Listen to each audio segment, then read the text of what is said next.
जीवन और मृत्यु के बीच का फैसला अक्सर कुछ ही सेकंड्स का खेल होता है।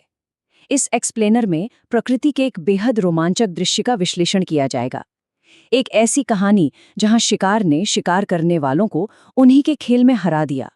ये कहानी है एक जवान वॉर्थॉग की, जिसने अपने शारीरिक बचाव और आसपास के वातावरण की ऐसी शानदार समझ दिखाई कि सीधे मौत को ही चकमा दे दिया। ये बस कोई किस्मत का खेल नहीं था, बल्कि सरवाइव करने की एक लाजवाब मास्टर क्लास है। दुश्मनों की रणनीति को पूरी तरह से बेअसर करने का एक बेहद सटीक उदाहरण। 80% एक बेहद डरा देने वाला आंकड़ा। असल में जंगली कुत्तों के झुंड जब भी शिकार पर निकलते हैं तो उनके हमले 80% बार सफल होते हैं।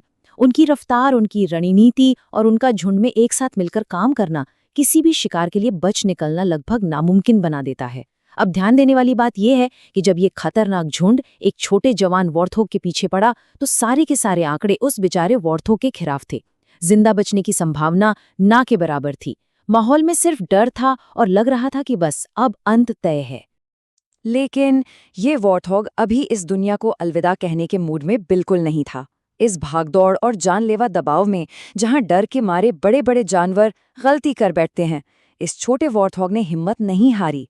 मौत के आगे घुटने टेकने के बजाय एक बेहद सोची समझी और सटीक चाल चली गई। एक ऐसी जबरदस्त कोशिश जिसने इस पूरे शिकार की बाजी ही पलट कर रख दी।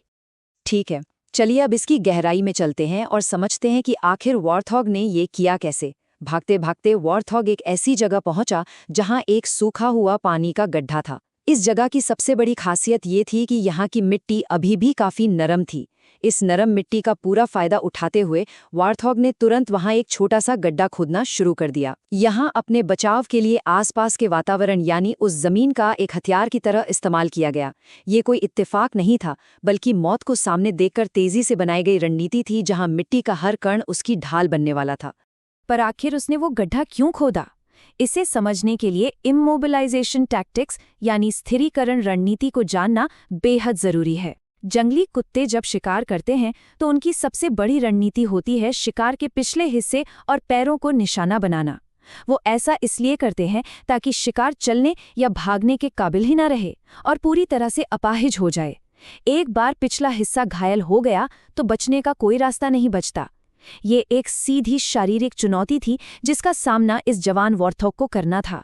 अपने पिछले हिस्से को बचाना यहाँ सिर्फ एक विकल्प नहीं था, बल्कि जिंदगी और मौत के बीच का अकेला रास्ता था। और ये शानदार तरीके से दर्शाता है कि दुश्मन की सबसे बड़ी ताकत को बेअसर कैसे किया जाता है। एक तरफ जंगली कुत्तों की तकनीक देखने लायक है, पिछले पैरों पर हमला करना, और ठीक इसके विपरीत वॉर्थोग का लाजवाब जवाबी हमला मौजूद था।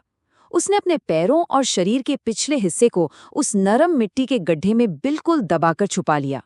अब कुत्तों के पास हमला करने के लिए वो कमजोर हिस्सा बचा ही नहीं, और सामने से वॉर्थोग ने अपने नुकीले दांतों को बाहर की तरफ करके एक खौफनाक सुरक्षा कवच बना लिया। जो भी कुत्ता पास आने की कोशिश करता, उसे सीधे इन खतरनाक दांतों का सामना करना पड़ता। अपनी कमजोरी को छुपाना और आगे से हमला करने की स्थिति में रहना, ये एकदम परफेक्ट योजना थी।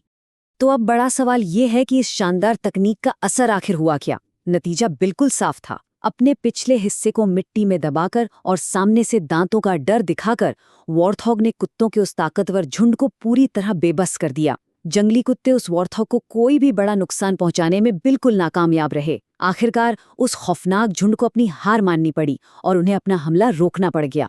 एक 80% सफलता दर वाला झुंड एक अकेले जवान वॉर्थोग के सामने लाचार हो गया। मजबूरन उन्हें किसी दूसरे शिकार की तलाश में वहां से जाना पड़ा। ये दिमाग और वातावरण के सही उपयोग की ताकत के ऊपर एक बहुत बड़ी जीत थी। ये पूरी घटना प्रकृति के बारे में सोचने का नजरिया ही बदल देती है। जब एक अकेला और छोटा जानवर जमीन की नरम मिट्टी और अपनी शारीरिक बनावट का इस तरह से कुशल इस्तेमाल करके मौत को मात दे सकता है, तो इससे एक बड़ा सवाल उठता है, ऐसे और कितने अनोखे तरीके हैं जिनसे शिकार होने वाले जानवर अपने आसपास के वातावरण का इस्तेमाल करके फूड चेन यानी आहार श्रृंखला के नियमों को ही पलट देते हैं। जानवरों का व्यवहार और उनके बचने की ये तकनीकें वाकई में हैरान कर देने वाली हैं। इस आश्चर्यजनक प्रकृति की दुनिया के बारे में और ज्यादा जानने की उत्सुकता तो सच में हमेशा ही बनी रहती है।